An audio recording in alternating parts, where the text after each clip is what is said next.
Everybody, welcome to Howling with the Wolf. Another week. Man, I love football. We're back in football season. Week one's over. Week two's here. For those joining for the first time, thanks. For returners, welcome back. As always, we're gonna jump off into it. There's a couple buzzing topics in the NFL I want to jump on immediately, and then we'll jump into the Dolphins and some of the breakdown for their game this week. And at the end of it, I'm going to answer you guys' questions and see what you guys want to talk about. As always, this is a pretty laid-back platform. I just want to pull back the curtain, let you see what I know, what some commentary, some opinions that I have, and we'll just talk some football. So, one thing I just wrote a story about Kenny Stills and his continued protest going on during the national anthem. I know that's a divisive topic, but I think that it's important to sort of highlight these player stories, whether you agree with it or not. And I think Kenny Still's story is particularly interesting because he's one of the guys who began this protest right after Kaepernick did in 2016. And his journey has been ups and downs, but he's really become a central voice of this movement at this point. He's one of three players who are either kneeling or sitting during the anthem, along with his teammate Albert Wilson and Marshawn Lynch, who's sitting. So the numbers are dwindling, and that's an interesting portion of this protest because it's still going on. Obviously, the issues of social injustice and police brutality haven't really changed in the grand scheme of things. So I think Kenny Stills was really interesting points today when he talked to the media about activism being something that you don't just turn it on and off in your career. That's something that if you decide that's what you want to do, that you're sticking with it.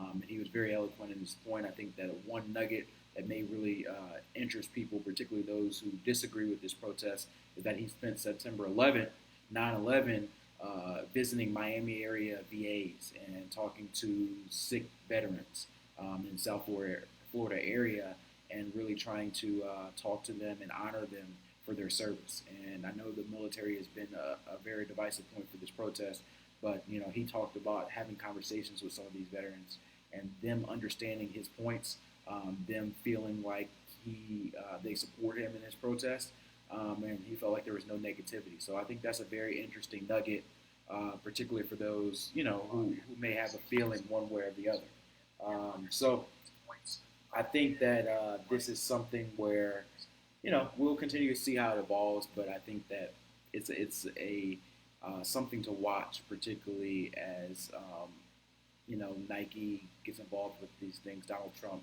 continues to mention things, and I know people like their sports separate from their politics, but these things have always been intertwined. So that's the first thing. Second of all, I want to talk about something that's a little bit Dolphins related, but I'm also writing a story for tomorrow about the kickoff returns and special teams as a whole and how it's going on in the NFL. I talked with Darren Rizzi, and I see you, Billy, talking about Darren Rizzi in that interview. It was a very fun interview. Dolphins special teams coach Darren Rizzi, for those who don't know, he talked a lot to us about the kickoff return rules, the overall vibe of what's going on, the changes. Obviously, the Dolphins and Titans played this past week, and they had two kickoff returns combined between the teams. It's something that hasn't happened in about a decade, so it's a rare situation. And I think that it was something that he talked about feeling like it's going to happen throughout the NFL. He thinks that touchbacks will decrease. The new rule is creating less wedges between players, more contact. I mean, more safer plays, basically, in general. He told a really great story about long snappers because the Dolphins had to go into their backup long snapper this week because theirs got injured. So we always forget about special teams as a significant, important part of the NFL, but it changed the game in Miami this past week, and I think it'll continue to be an element to watch for. I think the NFL is trying to decide what to do with the kickoff rule, deciding whether or not this is something that's going to be a part of the game. I know that the concussion movement is safety has been an issue, but overall, I think that this is a play that creates a lot of jobs for NFL players. I know guys like Walt Aikens, Brandon Bolden, just to mention a couple Dolphins. I know that there was a Patriot, Matthew Slater, that spoke about this very poignantly. throughout the offseason about how special teams create jobs for players, obviously for kickers and punters, but for players who strictly are at the back of the roster just to play special teams. So I think it's really interesting to hear perspective from Darren Rizzi. I talked to Jakeem Grant about that, and just hear exactly what their impact of special teams, and particularly that kickoff role, has on the game. So look out on ESPN.com on Friday morning, and if you're watching on YouTube, you will already see it up. And you'll see the story that I wrote on that. You'll see the story I wrote on Kenny Stills. I gave an update on Devontae Parker and his health situation. He's a guy who has a good chance to play this week, the way they're talking about him.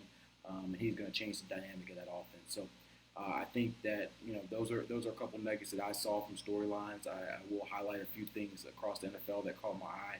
Number one, Sam Darnold's performance. I know that the Dolphins play him this week, and we'll talk a little bit later about Dolphins and Jets and Sam Darnold. But I talked to T.J. McDonald in the locker room today, and he's a guy who T.J. McDonald went to USC before Darnold, but he said he watched all his games and he knew he had it then.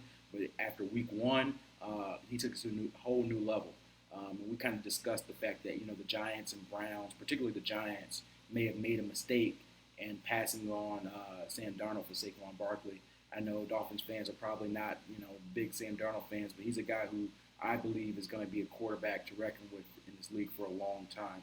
And you don't really pass on those type of guys. So that being said, he is a rookie. There's going to be a lot of ups and downs, and I think this week could be a situation where he may ride it down after a big win. So I'll talk about that a little later, but I think that is, a player that really caught my eye this past week. T.J. Watt had 4 sacks. I know big brother J.J. gets a lot of attention, but T.J. is going to be a baller in this league, and I was really impressed by what he saw. Obviously, I covered the longest game in NFL history with Dolphins-Titans, and I was tired when I got home, I will tell you that, but it was fun to see people on both sides. I covered the Titans for a year for ESPN out there in Nashville. I caught up with the owner. I caught up with the players and coaches on both sides, and it's always interesting to hear that perspective. I know they went home sad, but it was a interesting way. It feels like the Dolphins always have something weird happen to them, and that was a weird way to kick off the season. And then Marcus Mariota got injured. We saw injuries. Ben Roethlisberger's banged up. Just injuries throughout the league always create intrigue. And what else? The Bills got smacked. The Bills got smacked this week past week by the Ravens. I know that made some Dolphins fans happy, but that team might be the worst team in football. We'll see as the season goes on, but that might be the worst team in football. So those are a few things that I came on. As always, you guys fire away on questions, and I'll try to stay off to the end towards questions. But if you guys have some interesting ones, I may stop and answer them throughout the session. So I'll talk a little bit about Dolphins Jets and what I think is going on in this matchup, and then we'll go from there. One other nugget I did want to discuss is the captain thing this week. And then I see your question, Jake. Let me get towards the end, and I'll answer that. But Adam Gase picked captains this week, and it was a very interesting topic to me because I've never seen a coach pick captains. Usually that's a player's job. Usually the players select who they feel comfortable with in the locker room, who the leaders are, who are the people they trust to go to war with. And this week, this year, Adam Gase basically said that he felt he wanted to pick the leaders. I know it was a big culture thing for him. I've talked to Adam Gase one-on-one several times this offseason, and he's told me that he feels like the culture of this team is night and day from what it was last season. He's really looking for guys who can really evolve in adversity. And last week was an adversity when they played the NFL's longest game.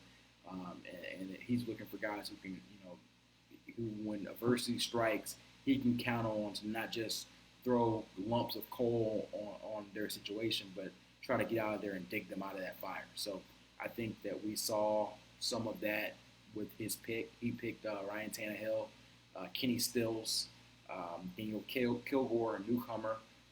And on the defensive side, he picked Cam Wake, he picked Bobby McCain, and he picked Walt Aikens. So those are 6, guys. Not a huge surprise, but I think it is an interesting nugget that Gase decided that he wanted to pick those guys. And particularly when you come across Kenny Stills, a guy who is doing a lot on the field and off the field.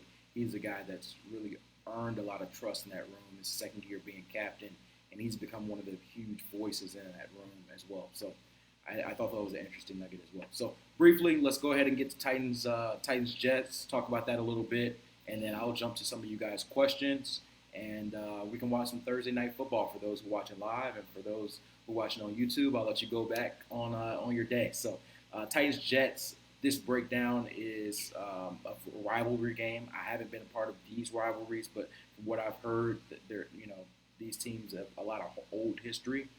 These are two teams that are essentially fighting for, second place in this AFC East. Everybody wants to knock off the Patriots, but it's second place, right now in this East, and everybody's, up for grabs, trying to figure out exactly who's going to be that team. The Jets got it coming off a hot week. The Dolphins, had an ugly win, but a win nonetheless. I think the matchup to watch for this game will be one, if Josh Sidden doesn't play, how do the Dolphins handle the interior rush from guys like Leonard Williams and Muhammad Wilkerson up front against the Dolphins offensive line? The Jets, particularly with Leonard Williams, have an interior pass rusher that can really create some disruption up there. If he creates havoc, that can really affect the Dolphins' run game with Frank Gore and Kenyon Drake. So I think that's a matchup that the Dolphins are going to try to at least have a stalemate on. I think Devontae Parker's return is another nugget that, if it happens, could really help the landscape of the game. The Dolphins' offense, really caught the Titans off guard with all the versatility that they showed, whether it was Albert Wilson in the backfield, whether it was Kenny Stills, in the slot on the outside. We saw some Danny Amendola and some Jakeem Grant playing offense. We saw Kenyon Drake and Frank Gore being in the backfield at the same time. Adam Gase was talking to us right before practice on Thursday, and he was just saying, we have a lot more in the arsenal. This is just a start. There's a lot more they can do out of the pistol. There's a lot more they can do with their playmakers, something that they may not have had in previous years. And now you get a guy like Devontae Parker, who may be coming back, and he's a guy who, although he's been a disappointment so far in his career, he is a 6'3" weapon. He's a guy who was a first-round pick, and he has first-round talent.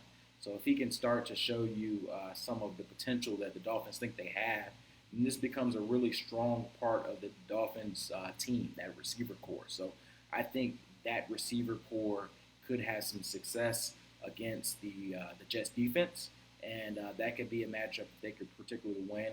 Ryan Tannehill had a good start of his return after 637 days, but he said he left a lot on the field.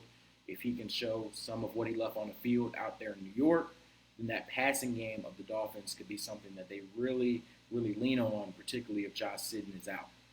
So that's another matchup I am watching on that side of the ball. And then how the Dolphins defend the Jets' big receivers. Robbie Anderson, 6'3", 6'4" receiver, caught a touchdown pass last week. Quincy Enunwa, hopefully I'm pronouncing his name correctly, but he's a 6'2" receiver.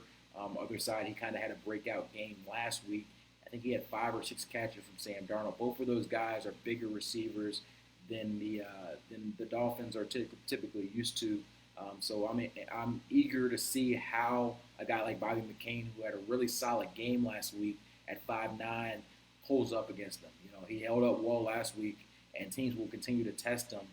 But if he proves that they can handle big receivers like they have this week against the Jets, like they have next week against the Raiders, then that can create a lot of trust in the secondary, and that can really help this defense as a whole. You saw Minkah Fitzpatrick moving around from slot to safety, a lot of different positions, so he becomes that playmaker that allows them to really lean on Xavier Howard and Bobby McCain to play stout play and not have to move around as much. So those are really particular matchups that I'm looking forward to watching.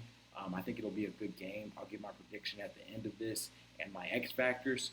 But before we go to that, I will answer some of you guys' questions. Please fire them away. Whatever you want to ask, NFL related, Dolphins related, Cam related, whatever you want to ask, I'm willing to answer. So this is a 3 to 5 minute period where it's all you. And I'll kick it off with Jake's question that he asked earlier. What do you make of Gase's demeanor as a newcomer? That's a good question. I worked in Denver for 2 years, a little over 2 years before I moved to Tennessee. And when I was there, Gary Kubiak was the coach, but Peyton Manning was there.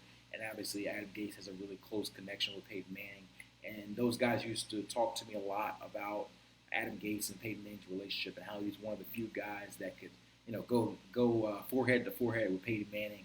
And he was talking to me a little bit about this in practice. Adam Gase was about how they get in some arguments, so to speak, because they're both very smart guys. They're both sort of stubborn guys who think they know the way.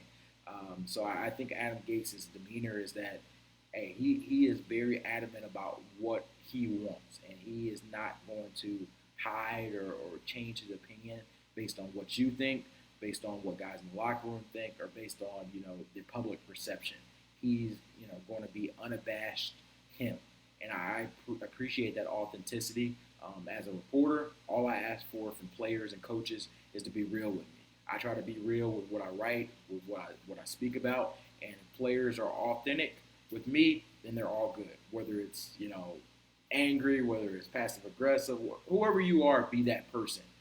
And I think that was something that I really got quickly from Adam Gase. And obviously I've only been here for a month, but I think he's a guy who really knows what he wants from a team, and he's trying to build it that way. So we'll see if it works. The wins and losses decide at the end of the day whether coaches stay around or go.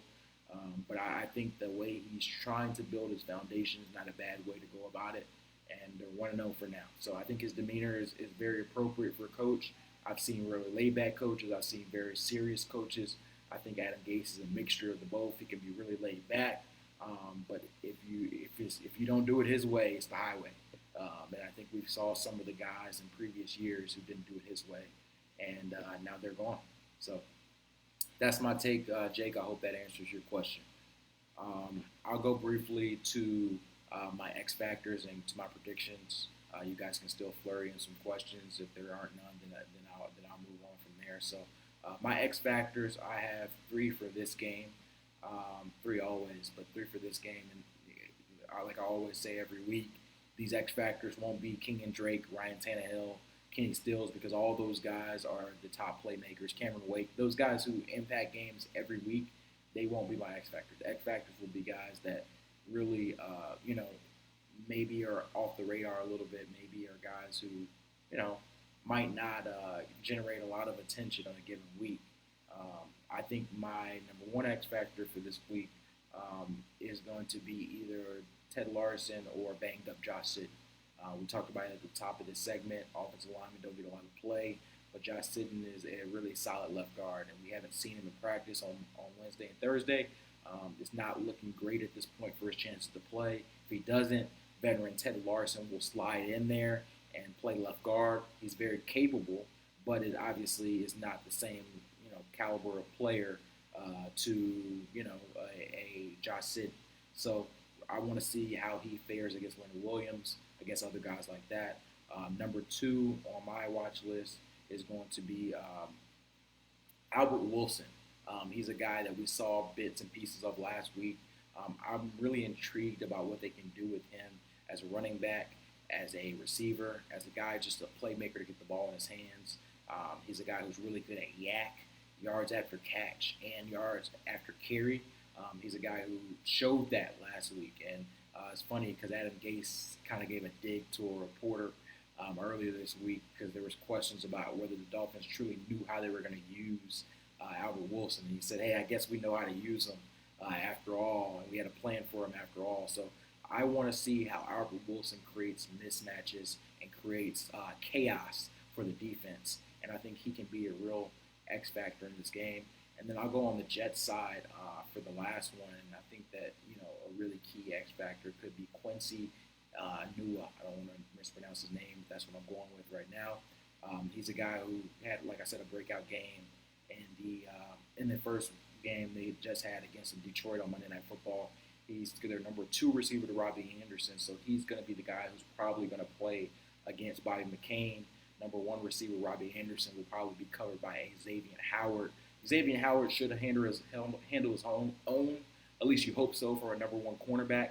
But Quincy Enunwa against Bobby McCain is a matchup where Bobby McCain has to hold his own. He has to win and not let him really take over that matchup. So that's my third X factor, and we'll go from there. Billy has a question about compare Rizzi to other coaches you've interviewed, I'll keep it on a special team spectrum. Special teams coaches typically have a lot of energy. That's what gets them the job. But I covered in Denver.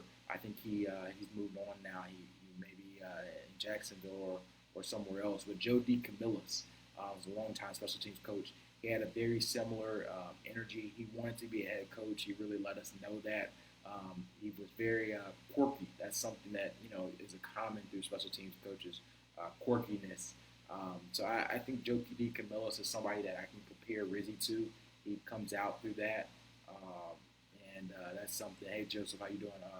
Rizzi really sticks out to me, and as a guy who is very smart, really knows his craft. Obviously, he's been a part of the competition committee and the rule changes going on. So he's very adamant about what he wants, and he loves what he does. And you can see it through just speaking with them. Typically, special team coaches aren't the most interesting topics to talk about because special teams are really the third phase of teams. But every time you come into a room with Rizzi, there's energy there, and it's fun as a reporter to feel that and to cover that. So that's my talk on him. If you guys have any couple more questions to fill out, I'll answer them. Otherwise, I'll give you my prediction, and then we'll move on with our day. I picked for this week Dolphins to win 20-19. To get an upset win against the Jets out there in New Jersey area, actually, not New York. They're up there, and I think that the Dolphins have a really strong defensive game. I think that they confuse Sam Darnold into a couple turnovers. I think Cam Wake and Robert Quinn get the pass rush going, and defensive coordinator Matt Burke sends a couple blitzes that get home, and I think the defense really has a solid showing. I think, like I mentioned, Albert Wilson has a very productive day, and you get enough points on offense, 20-19, just to eke out the Jets on the road. The Dolphins start 2-0. So that's what I think. This is, as always, thanks for coming. Thanks for following in. And I will see you next week. Share with your friends. Subscribe to my page on YouTube. And as always, thanks for joining.